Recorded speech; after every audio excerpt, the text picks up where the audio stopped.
Hello everyone, this is Super Comic Girl and I am back with another video. So today's video we'll do a review of Mary Jane and Black Cat issue number 2.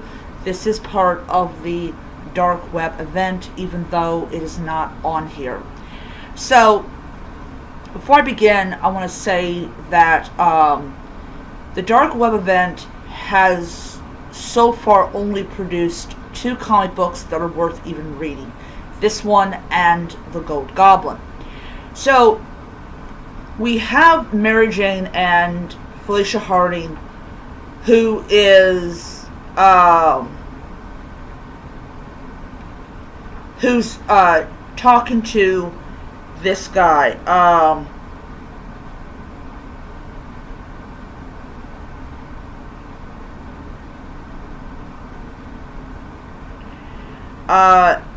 So apparently he's the former ruler of Limbo, and he talks about the Soul Sword. Now, in the Midnight Suns video game, Magic actually has a sword in her hand known as the Soul Sword, and this is what is one of the things that marks her as being the Queen of Limbo.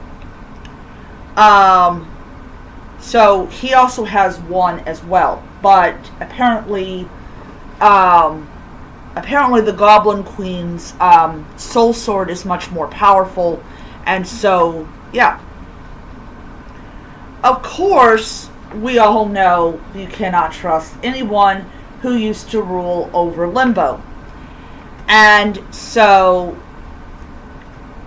this is called the Screaming Tower. I pretty much guess why it's called that. And yeah, and so they count, like, what was it? Yeah, you got these. These are Heaven Devils, interdimensional hunters looking to heal their fractured realm, which I think they're pretty badass. They're women with wings coming out of their dang freaking backs. Yeah.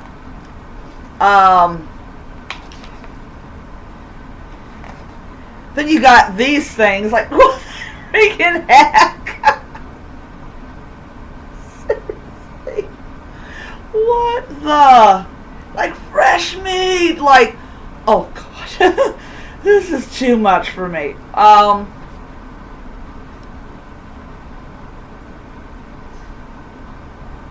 Yeah. So it's just, oh my god.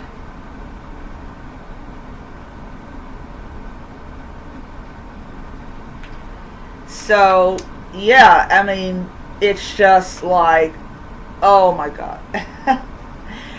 I'm gonna say I really did love this comic book issue.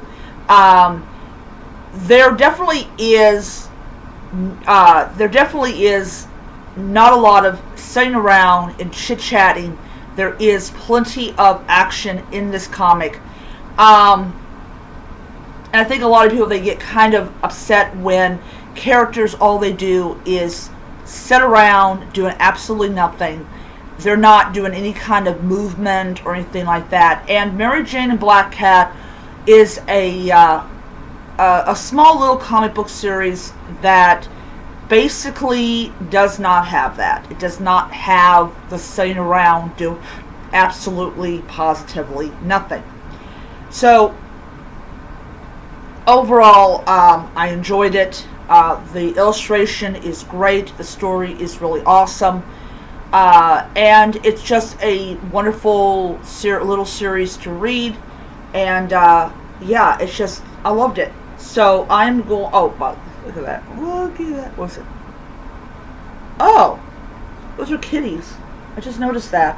They're cats with little Spider-Man masks. That's so cute. Oh. Okay. Alright. So I am going to give this issue 5 stars. It is just an awesome, awesome read.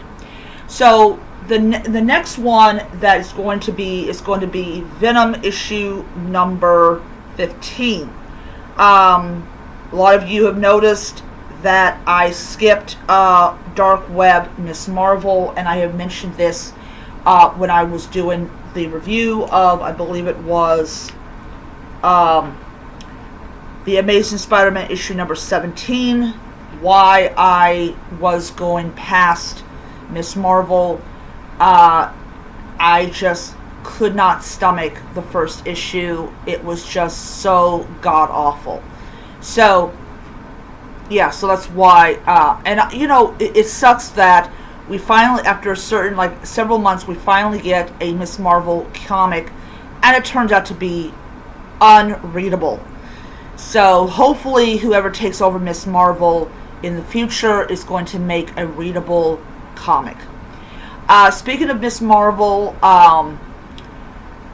I do plan to buy some more of her comics. Right now, I'm just kind of turned off from Miss Marvel because of Darkweb, but give it a couple more months and I will have some more issues of Miss Marvel. I went and bought a lot. It's issues 1 through 49 of Batman Beyond. I am going to be doing a shit ton of reviews for that comic. Now, if I get issues that I've already have, then I'm just going to hand them over to my coworker who is big into comic books. But I just want to have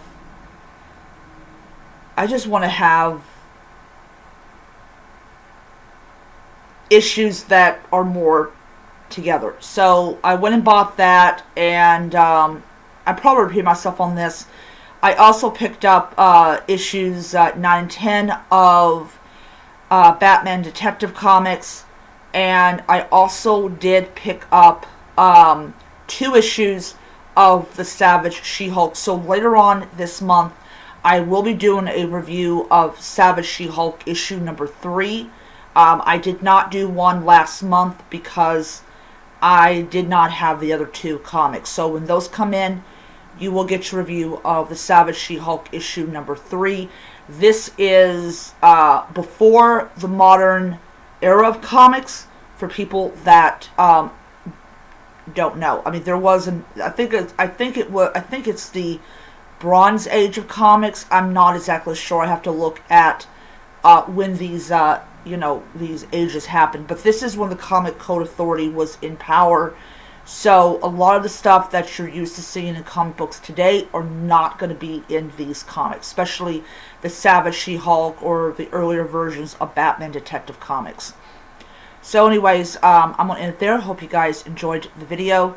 And until next time, keep reading. Bye.